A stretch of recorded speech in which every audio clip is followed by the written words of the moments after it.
Hey guys, Steven here, Fanatic Perspective, with my boy as always, John Tran, What's up, guys? fresh off of Texas Tulsa, our first win of the season. And we're going to break down the game, break down everything. We're also going to do some USC prep, as well as, a very interesting press conference this week from Tom Herman, the media. Starting to barrel down. Fans on social media starting to barrel down. But we are 1-1. And I want to actually start with John, just being there for the home opener. Seemed like a good game day atmosphere. I know weather's been shoddy all over the country. If you guys have been watching any of the games, it's been a lot of rain. Fortunately, we didn't have any weather delays in that regard, even after the Maryland game last week. But just what was your game day experience like? How was the atmosphere? It was really good. I sat kind of in the end zone in the bowl area. I saw the student section. The student section was actually pretty packed out. I kind of attribute that to it being an evening game. But yeah, the atmosphere was great. The crowd was great. I was very shocked at it being as populated as it was, being Tulsa. Mm-hmm. I'm interested on how it's going to be. It's a good thing. I'm interested on how it's going to be. That speaks coming up to USC. Speaks to Chris Del Conte and the work he's done. He's been a complete brand ambassador, not just an AD, but somebody who's pushing the culture. For those of you who follow him on social media, you know exactly what I'm talking about. Tom Herman has been very engaged with the students. It's something I've wanted for years. We didn't really have an issue with this. Texas we've always been labeled the wine and cheese crowd, right? It's Austin. Lakers fans of college exactly, right? Like, it's Austin. There's a million things to do on the weekend. It's not like it's the only show in town, right? But, you should always have that student presence. It does make a difference in your game day experience. So to hear, you talk about that. And the tailgating has been way more organized than years before. Absolutely, yeah. The tailgating experience has definitely been, you kind of know where all the spots are now, right? Yeah, so it's mapped out for you, and people know where to go. Yeah, if it's Trinity and San Jack, that's where you go right there. So let's get to just our thought. We haven't really talked about the Tulsa game, 128-21. We're going to start off with our positives. I think our young guys, the freshmen, I talked about this in the game in my immediate emotional recap, but the Revolution 18 class, they're showing up. Mm-hmm. Caden Stearns, Brennan Eagles, BJ Foster, Keontae Ingram. Across the board, you're seeing not only them splashing, but production. Guys making an opportunity to, taking advantage of the opportunity to make plays, and not being afraid of the moment, and providing energy. I see a lot of energy from them, and they're very talented. They were, I think, number 3 overall recruiting class in the nation. And they're, for year 2. Seen a couple of. We start to see Overshawn and Dele. More to come. So. And even that big D tackle. Keontae Coburn. Yeah. Coburn too. Yeah, he hasn't played. Freshmen I have as positives. LJ Humphrey. I know he had a couple drops, but overall he's actually one of the more productive receivers so far in the Big 12. Yep. He's put together 2 really good back-to-back games statistically. Playing the slot in this scheme that we run, you're kind of the go-to guy. I mean, if you look at the targets, and even going back to when Tom Herman was at Houston with Lionel Bonner catching like 98 balls, like that position, especially with LJ Humphrey being as big as he is, it's very comforting as a quarterback to be able to throw over the middle to him. Can you talk about that seam route early in the game, and even the back shoulder later in the second half to Sam to LJ? Yeah, that back shoulder actually was probably one of in his short career, that is probably his best throw I've seen. So it was before the end of the first half. Yeah, it was like about 3 minutes left in the half. And it was a 20-yard route. The guy was running stride for stride for him, and LJ just stopped, and the ball was right there for him, and it was enough time for the defensive back to continue his momentum down the field, and that little momentum created enough separation for LJ to do a couple moves to actually get into the end zone Right. before the half, which was phenomenal. Give credit, like you said, to Sam Ehlinger as well. He had a very efficient day. No, huge mistakes. He had the backside fumble, but other than that, 21 to 27, 237, 2 touchdowns, and then another 50-something yards on the ground with another touchdown. That's good, efficient quarterback play. Now, most of that production did come in the first half, and we'll get to our negatives and things we need to work on with this team, but for right now, like we've both gone back and watched the game again and really broken down some things. And there were a lot of things I liked. I liked the shortening of the running back rotation. Mm-hmm. I thought Ingram was really able to get into a rhythm. Unfortunately, he's injured now, and he's according to Tom Herman, he's not going to play in the USC game, which is unfortunate because he's looking like a little baby Jamal Charles to me. Like his glide, his running style, just that stride that he has. Well, it's good to see a freshman strong enough to break tackles because his touchdown run, he broke 2 tackles where people had him around the waist, and for him to break it and still bust it out and finish up the run, that's very refreshing. We saw Daniel Young finish the game. Take out a full game of aggression off of one play. You could tell he was pissed off. He was very angry. Yeah, and I hope he runs that way because he's going to get some touches here at USC, and they're a little bit bigger athletes than the powerhouse of Tulsa. So to that point, because Daniel Young now we expect to see it's probably going to be a lot of Trey Watson, a lot of Daniel Young. Trey Watson, I haven't loved. I don't think he breaks enough tackles, but he is efficient in getting yardage. He doesn't miss holes. And that's just a talent thing. Like Keontae Ingram is the most talented running back on the roster, so he's going to make plays that the other guys aren't going to be able to make. And Daniel Young's going to bring an element of power that the other guys aren't going to bring just because of his body type. So as long as guys are, the running back room has definitely been better than last season. I also liked LJ line up in the backfield doing direct snaps. I'd like to see some more of that. I'd like to see Gerard Hurd maybe get an opportunity as well. I don't think he's played enough, but at least there was some creativity in the run game. Do you think any of that was attributed to Elijah Rodriguez starting at center, Derek Kerstetter at right guard? I know Shackelford was out, but to me, the line, the run blocking was actually pretty good. No, yeah, the offensive line has been the bright spot of the season.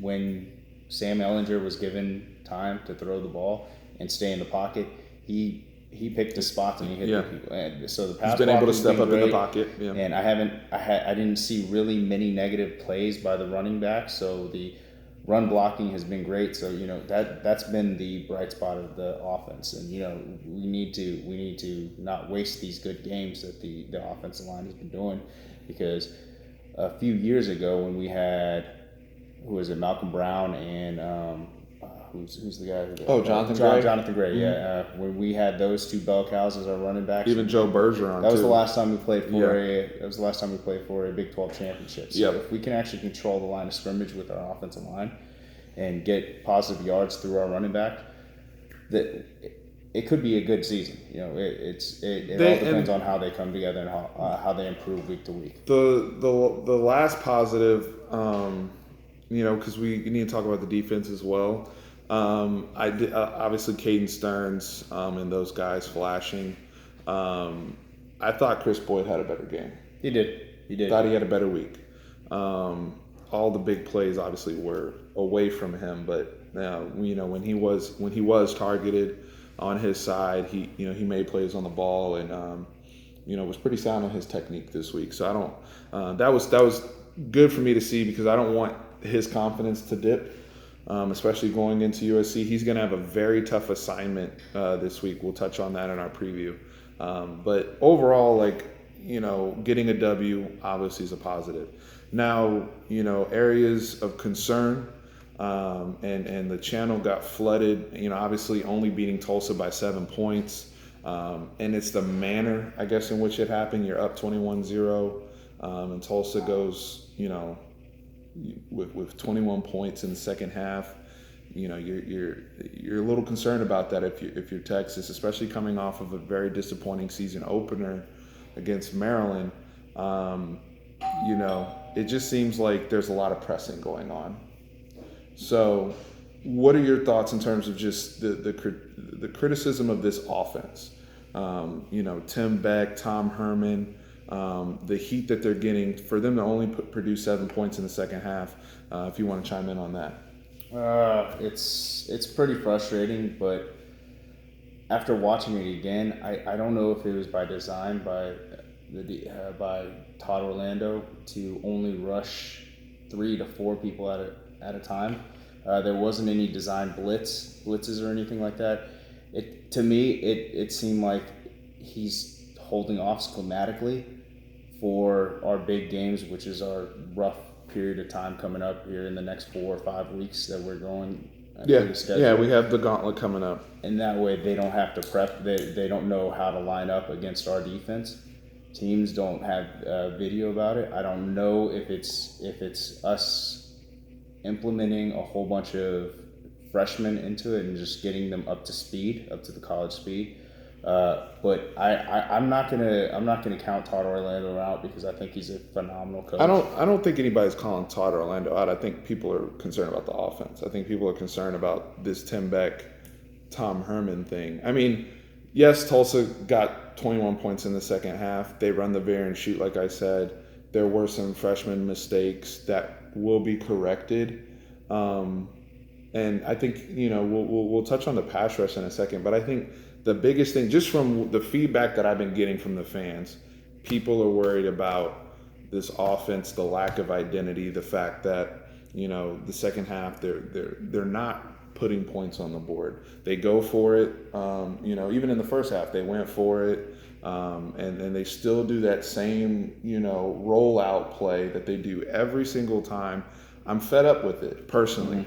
I want to see them take their points. So not every year you're going to field a great offense. And I think as a coach, you have to kind of acquiesce to your personnel and how your team is structured. And sometimes you just have to take the points. And I agree with you on that, on taking the points, especially if you have a freshman kicker. You got to get him confidence, especially in a game like this that you were dominating. Yeah, let them knock one in. You go up 10-0. Yeah.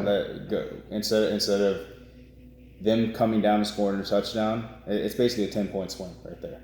I mean, you let the kid kick a what was it, 30-yarder? Yeah, it would have been a chip shot because it was when they went for it around the 4 or 5 yard line. Because they had the play where they ran before and he got tackled. So because they were on the 1, it was second and goal from the 1, and then they went for it and did the same rollout that they do it every time. Let them kick an extra point basically just to see it go through the uprights and get also the fans. Oh wow, we have a competent kicker that can kick those little and just take those points.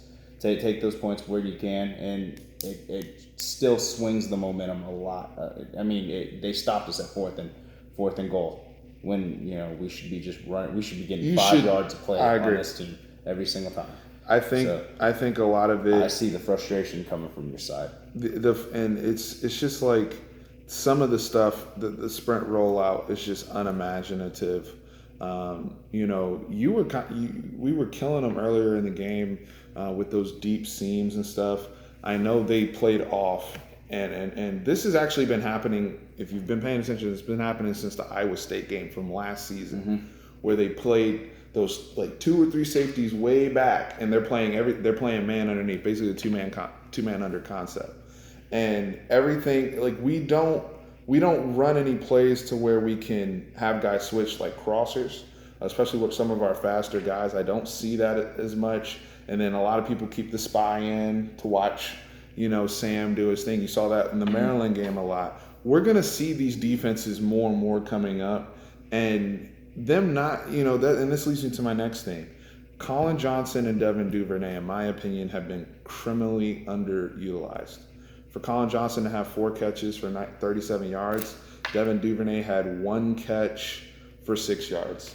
and he occasionally will get he'll get like one deep Especially ball. when you see all these videos in the offseason of spectacular catches that Colin Johnson is doing. I mean, you just throw it up for him at least once or twice a game. Let him make we're on the path of a Calvin Johnson Georgia Tech thing where people look back at Calvin Johnson's career like, oh, he only had 700 receiving yards that season. It's like, well, Reggie Ball was throwing him the ball, and it's not, to me, it's not even an indictment on Sam Ehlinger, because you see the connection that he's developed with Humphrey, right? I think it's still just a function of they still are struggling with getting all of their playmakers engaged and involved. Even play calling, quarterback power is a big strength in this offense.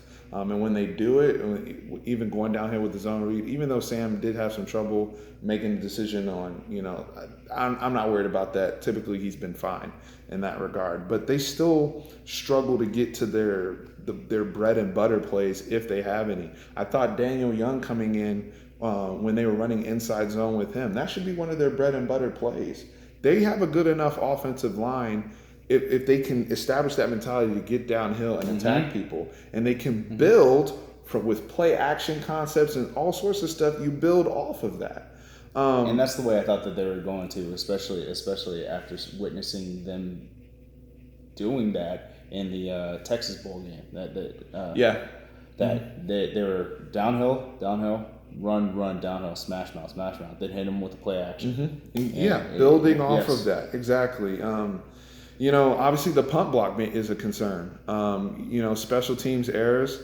I've actually, we didn't comment on it, and now I wish I did. I noticed that we have been getting a little bit of pressure on the punter, and with him being a young guy, it's not good for his psyche. And the punt game is now a concern going into this tough stretch of the season.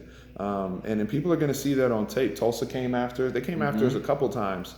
We had like a 15-yard punt and whatnot. I think they're really going to have to share that up this week of practice. If I'm USC, I'm going to go heavy on my punt block install. He's a right-legged punter too, so they're going to overlap the left-hand side. Try to come hard.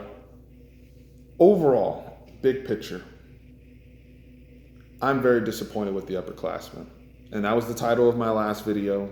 Whether it's Brecken Hager, Gary Johnson, Charles Amenahu, who made this I'm going to have the most sacks and use UT. Where are you guys? We can't get pressure rushing for, and that is a big concern. We might as well start talking about USC. USC's offensive line, has been taken advantage of to some degree this season. And that's kind of our area of opportunity for us coming into this game, especially with them putting out there JT Daniels, highly regarded 5-star quarterback, but he's a true freshman. And, they got to him. Stanford got to him, right? So they only put up 3 points. They were able to turn him over, but they were able to get pressure on him. And Stanford, they weren't sending crazy blitz. They were physical. Yeah, they just smack you in the face. That's what they do. We don't have that mentality right now on the defense, and it's frustrating to see. And what concerns me even more is when we listen to the press conference, and we can go into the Tom Herman stuff too. You're hearing, "Oh, guys are trying too hard." I've never heard that excuse before in my life. No. I've never heard the excuse, and we both grew up playing football. We both play high school football and whatnot. Like, I've never heard the excuse of, "Look, yes, you can be nervous and go full." But a whole team psyche, like, oh, we want it so bad that we're going to tense up and not play the ball correctly.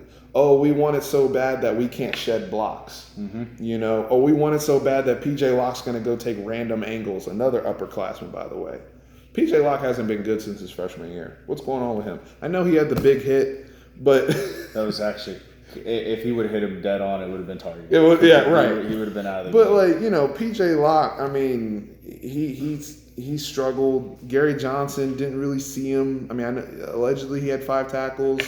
Malcolm Roach.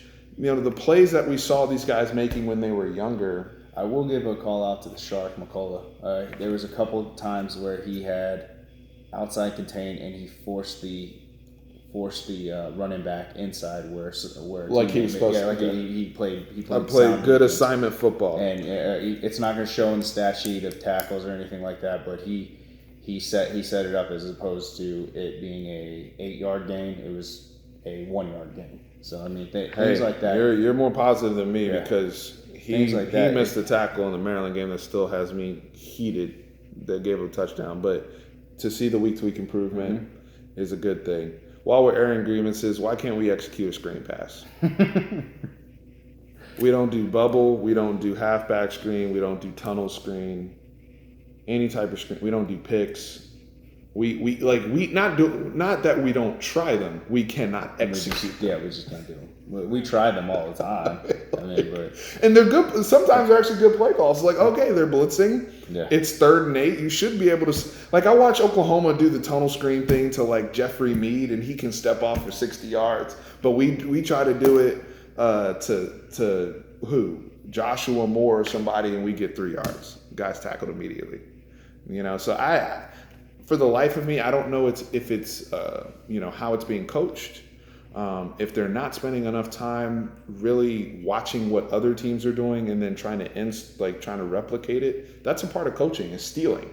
You know what I'm saying? Like sometimes you just see something somebody's doing. You've seen great head coaches get tore up by something, and then they go out and hire a coordinator from that to come and install it at their school. Nick Saban shifted to the spread because of that. Because he got torn up by Tom Herman. And it changed his whole philosophy. Look at Alabama's offense now. You see 3-4 wide receivers out there that throwing the ball all over the place. Now they still have that physical mentality. Yep, the downhill run. But it's just another element that they now can go to. Tom Herman, we're now 15 games in. He's 8-7 overall. I think the word that comes to mind is just inconsistency.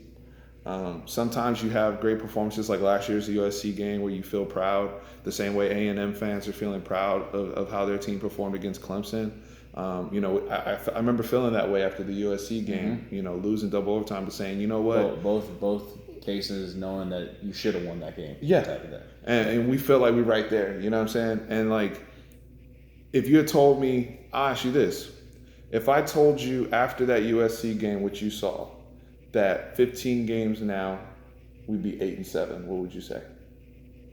I wouldn't think that at all. I wouldn't think that. I think we'd definitely be way over 500%. Yeah. But even after, to tell you the truth, after the bowl game, I thought the bowl game. Yeah. I thought right now we'd be 2-0, and I think we'd be pretty confident going into USC.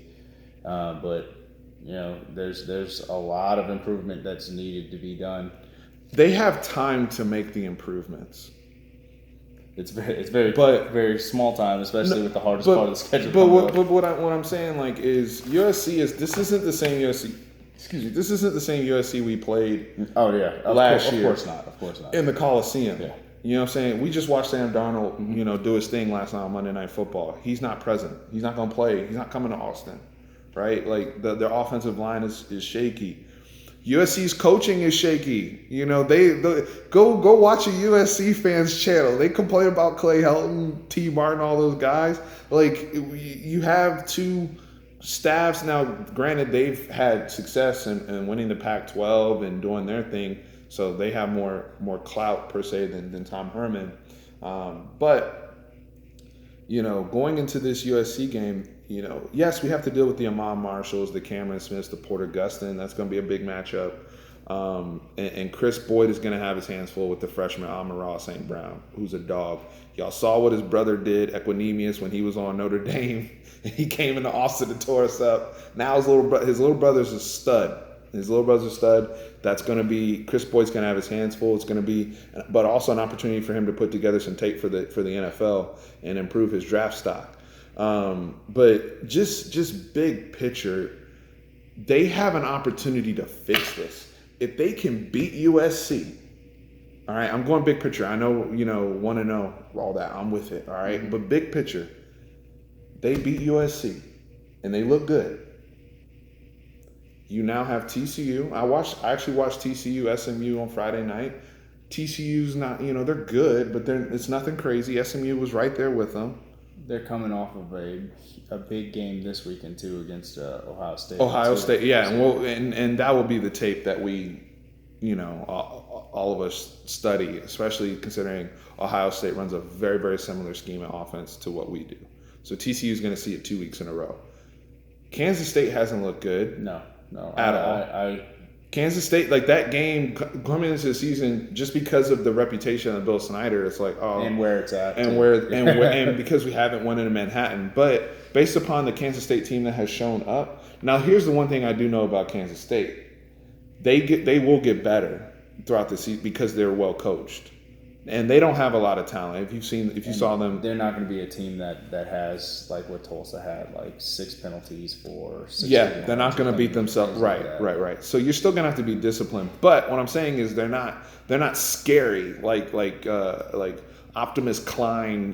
Back when he was going to the highs, like we're tearing us up. It's not that level of scariness. So then it just really leaves you with. The Oklahoma game, which we'll be projected to lose. Let's just be real. Mm-hmm. But what I'm saying is you can really establish some momentum and turn this thing around and be 4-1, and it builds belief for the kids.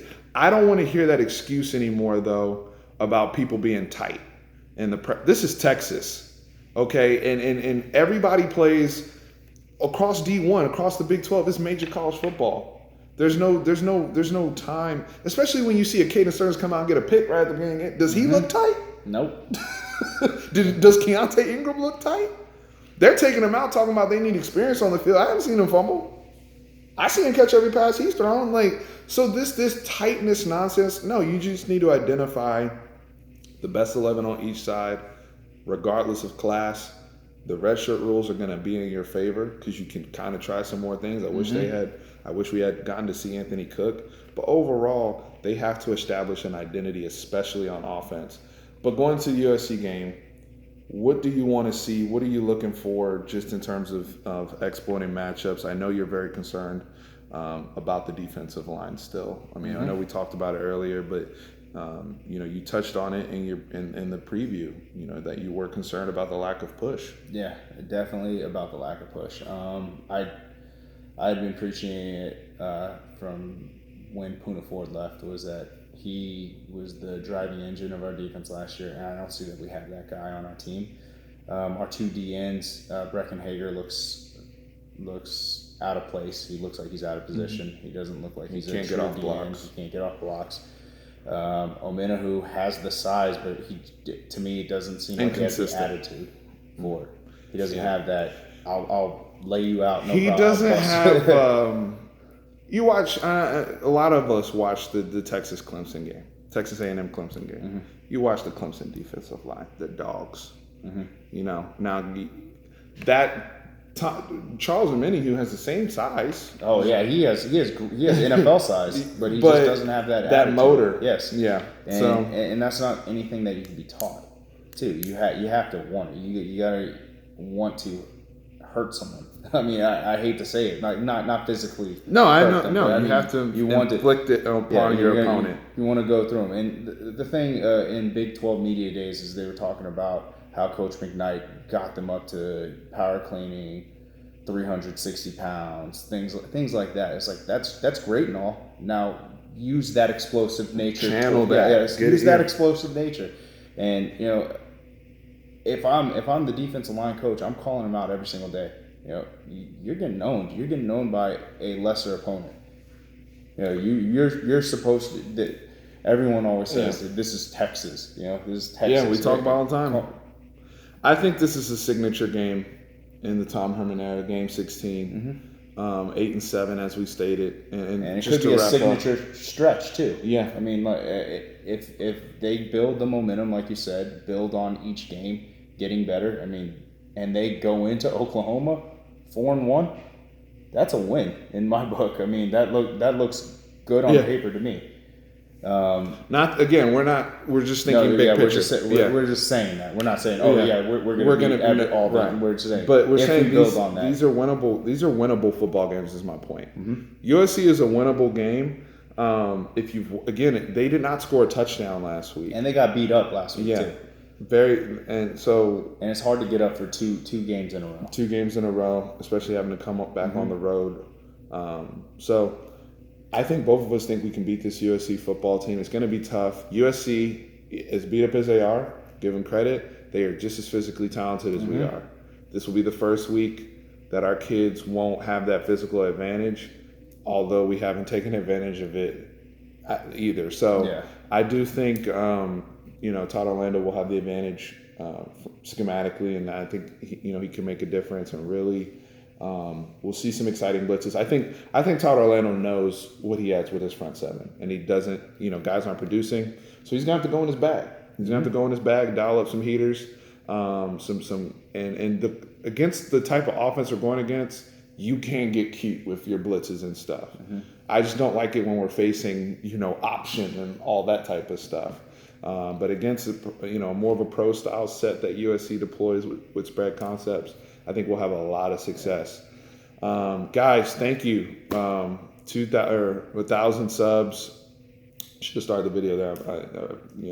Just so football oriented on this channel, but over 1,000 subs. We appreciate y'all and love having these football discussions with John. We'll be back with more after the USC, just our post-game wrap-up as always. Hopefully it's happy. Hopefully it's happy. Hopefully it's a more, we haven't been able to make a video where we're get to fan out about our team. We've had to hit these guys with some objective criticism, and I'm ready to just fan out about these guys. And I know many of you are as well. So appreciate y'all. See y'all next week.